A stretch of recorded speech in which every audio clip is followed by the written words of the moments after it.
बाबा जी प्रणाम। कल की वीडियो में आपने बहुत सुंदर प्रसंग पेश किया। जन्म लेता है सूक्ष्म शरीर। थोड़ी सी बात गहरी बहुत थी, कृपा करके हमारी समझ में ठीक तरह से बैठी। एक ये बात समझा दीजिए कि आपने कहा एनर्जी कुछ नहीं करती, बिल्कुल ठीक। पंखा खुद से नहीं चलता, बिल्कुल ठीक। तो जिम्मेवार कौन कर्मों का? वो जिसने बटन दबाया। आधी समझ में आई, आधी समझ में नहीं आई बाबा। और इसी लहजे में पाप और पुण्य को आप कैसे अभिव्यक्त करोगे? कृपा करके ये भी हमें समझा दीजिए, क्योंकि ये भी इसी प्रश्न का एक अंग है।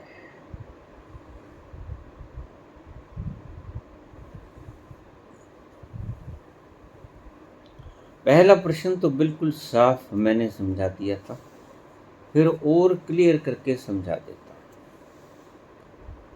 देखिए, पंखा है, जड़ है, जैसे हमारा शरीर।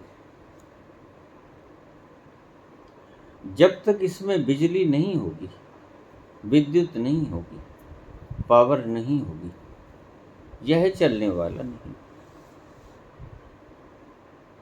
इस शरीर में आत्मा नहीं होगी, यह वर्क नहीं करेगा। बराबर मैं पैरेलल बोलता चला जा रहा हूं, आप पैरेलल ही सुनने की चेष्टा करेंगे। पंखा खुद से नहीं चलता, शरीर भी खुद से नहीं चलता, इसलिए शरीर जिम्मेवार नहीं, पंखा जिम्मेवार नहीं है उसके चलने का। ऊर्जा भी जिम्मेवार नहीं। क्यों? क्योंकि ऊर्जा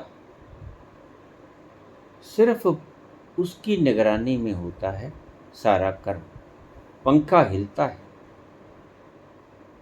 लेकिन ऊर्जा कभी नहीं पंखे से कहती कि तुम चलो। जिम्मेदार कौन कर्मों का? ना तो ये शरीर जड़ है, ना ये चेतना, ये साक्षी, यह पावर है। जैसे सूर्य के प्रकाश में कोई कत्ल कर दो, सूर्य जिम्मेवार नहीं। तुम दान भी कर सकते हो, तुम मृत व्यक्ति को जीवन भी दे सकते हो, प्यासे की प्यास भी बुझा सकते हो, लेकिन ना पुण्य के लिए ना पाप के लिए। जिम्मेदार सूरज नहीं है।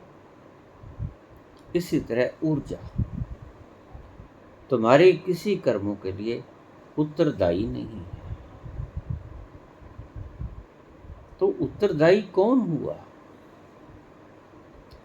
उत्तरदायी हुआ जिसने विद्युत को पंखे में जाने का संसाधन किया, बटन दबाया, ऑन किया, पंखे का बटन ऑन किया।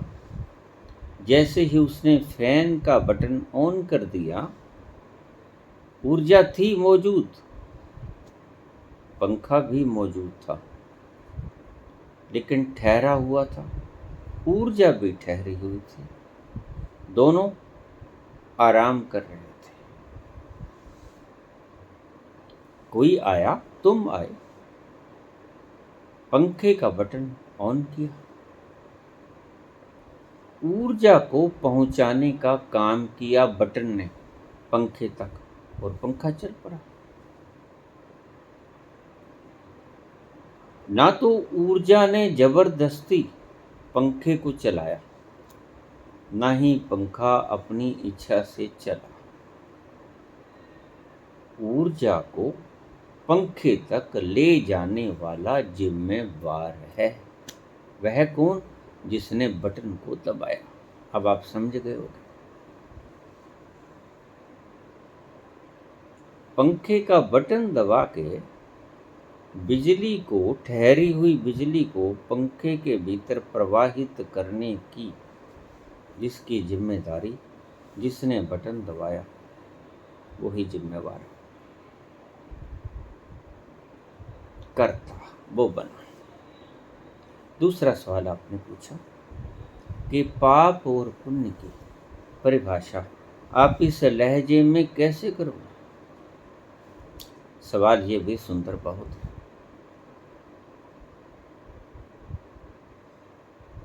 जरा गौर से सुनिएगा,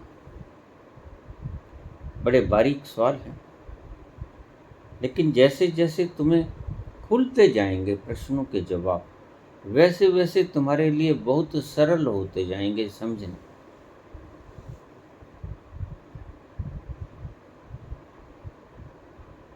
पाप और पुण्य ये कैसे बनेंगे? ये बनेंगे अगर गर्मी में भयंकर गर्मी पड़ रही है बाहर, तुम्हारे कमरे में सारे इंस्ट्रूमेंट्स मौजूद हैं, लाइट भी है, गीजर भी है, हीटर भी है, पंखा भी है, एसी भी है, सब कुछ मौजूद है। बाहर गर्मी है 50-52 डिग्री सेंटीग्रेड, और इस गर्मी में तुमने बटन दबा दिया हीटर का। समझा रहे? बाहर गर्मी, इंस्ट्रूमेंट सारे विद्यमान। सूरज की रोशनी में तुम किसी की पीठ में छुरा भी घूंप सकते, और सूरज की रोशनी में गिरते हुए को तुम सहारा देकर उठा भी सकते। दोनों काम तुम्हारे हाथ में है, और दोनों कामों को करने के लिए तुम ऊर्जा व्यय करोगे। छुरा घोंपोगे तो भी ऊर्जा लगेगी, गिरे को उठाओगे वृद्ध पुरुष को तो भी ऊर्जा लगेगी। तो बाहर गर्मी है, तुमने बटन दबा दिया हीटर का, और गर्मी हो गई, जलने लगा तुम्हारा बदन। इसी को पाप कहते हैं।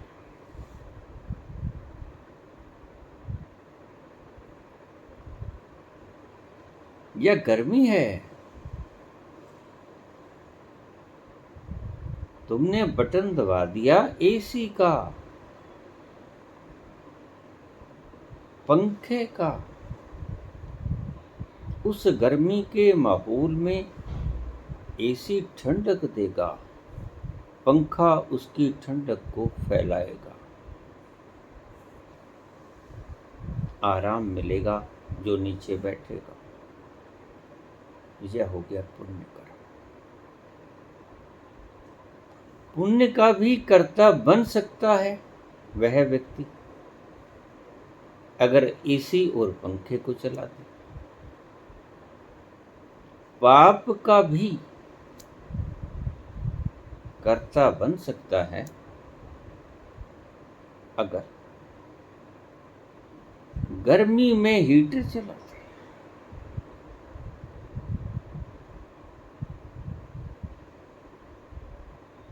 ब्लोअर चला दे, हीट को ब्लो करने वाला। पसीना आ जाएगा, मर पहले ही रहे हो, दुखद परिस्थिति पैदा होगी, सारा कमरा जलने लगेगा। पहले ही से सूरज जलाया जाता था, ऊपर से तुमने हीटर का और ब्लोअर का बटन ऑन कर दिया।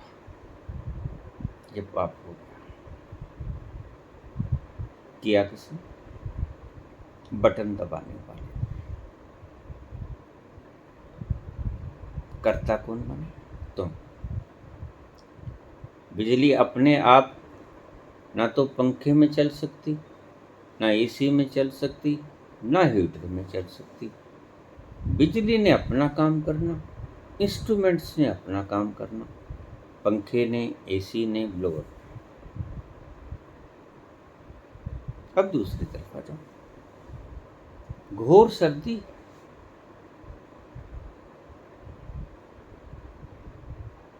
और तुम आए, बटन ऑन कर दिया एसी का,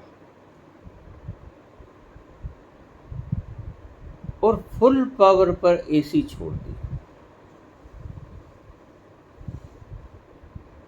कमरा ठंडक से भर जाएगा। पहले ही कप रहे थे माइनस के अंदर तापमान, एसी छोड़ दिया गया, पंखा भी छोड़ दिया गया, ठंड से मरोगे। यह हो गया पाप। गर्मी है, तुम आए, तुमने हीटर का बटन ऑन किया, तुमने हीट ब्लोवर का बटन ऑन किया। हीटर ने गरमाइश दी, हीट ब्लोवर ने वो गरमाइश आप तक फेंकी। आपके शरीर को सुकून मिला, मन को चैन मिला। ये हुआ पुण्य।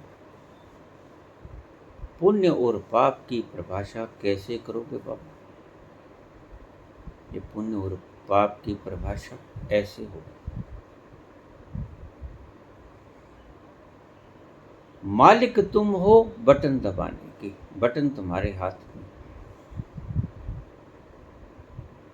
फिर तुम ये भी कह सकते हो, बाबा मैं तो मूर्छित था, मैंने तो मादक द्रव्य ग्रहण किया हुआ था, शराब पी थी, मैं तो मूर्छित था, मैं तो गलत बटन दबा बैठा।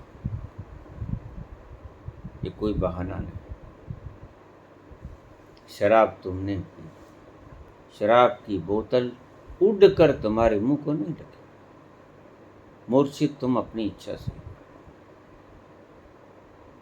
फिर बेहोशी में जो बटन दबाया जाएगा उसके जिम्मेदार तुम हो। ठीक भी दबाया जा सकता है। बहुत से शराबी भी इतना पुण्य कर देते हैं कि वो अगर चेतन रहते तो पुण्य ना हो पाता। और बहुत से मादक द्रव्यों का सेवन न करने वाले लोग भी ऐसे ऐसे पाप कर देते हैं जो कि मादक द्रव्यों का सेवन करने वाला व्यक्ति पाप को कर नहीं सकता। ये कोई बहाना नहीं तुम लगा सकोगे कि बाबा मूर्छित थे, हमसे हो गया। बिल्कुल ठीक, लेकिन प्रकृति हो गया इसके लिए क्षमा नहीं करती।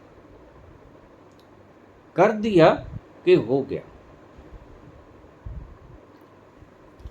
प्रकृति न्याय का पैमाना ये नहीं रखती कि जब तुम कर्म कर रहे थे बेहोश थे या होश में थे। मत बेहोश होइए, आपको कौन कहता है? होश पूर्वक बटन दबाइए, होश पूर्वक कर्ता बनिए। अगर कर्ता ही बनना है तो पुण्य वाला बटन दबाइए। तुम्हारे कर्म से किसी व्यक्ति को तकलीफ पहुंची, बड़ी गर्मी में 50-52 तुमने हीटर चला दिया, तुमने हीट ब्लोअर चला दिया, तुम तो कह दोगे हम तो मूर्छित थे। प्रकृति नहीं। और हीटर भी नहीं कहेगा कि मूर्छित व्यक्ति ने दबाया हम नहीं चलेंगे, ब्लोअर भी नहीं कहेगा, वो चलेंगे। वो इंस्ट्रूमेंट्स, उनका कोई दोष नहीं, गलती करता है। इसलिए अवेयरनेस पर इतना जोर दिया गया। इसीलिए सभी धर्मों ने मनाही की शराब की, मादक द्रव्यों की। बेहोश होगे तुम अपनी मर्जी से, परिणाम गलत आएंगे पाप के, और दुख होगा तुम कह दोगे कि हम बेहोश थे, कोई बहाना नहीं हुआ। कत्ल करके आदमी जज के सामने कह दे जी मैंने शराब पी रखी थी, इससे कत्ल में कोई माफ़ी या छूट नहीं मिलती उसकी सजा में। तुम मूर्छित हुए ही क्यों? जाम उछल के तुम्हारे मुखड़े पे नहीं लगता, तुम जाम को उठाते हो, तुम गटक जाते हो, परिणाम भी तुम्हें ही भोगना होगा। और गलती से बटन सर्दी के भीतर पलवर का और हीटर का दबा सकते हो, उसका पुण्य भी लगेगा, चाहे तुम बेहोश ही थे। प्रकृति ऐसे न्याय नहीं करती जैसे तुम सोचते हो कि मेरे से हो गया, मैं क्या करूं, मैं बेहोश था, बाखबर नहीं था, बेखबर था। प्रकृति कर्मों का हिसाब फल का, कर्मों के हिसाब से फल देती, तुम्हारी मेंटल सिचुएशन के हिसाब से फल नहीं देती। कि तुम बेहोश थे, तुमने कर दिया बेहोशी, तुम बेहोश हुए ही क्यों? ये थी पाप और पुण्य की व्याख्या,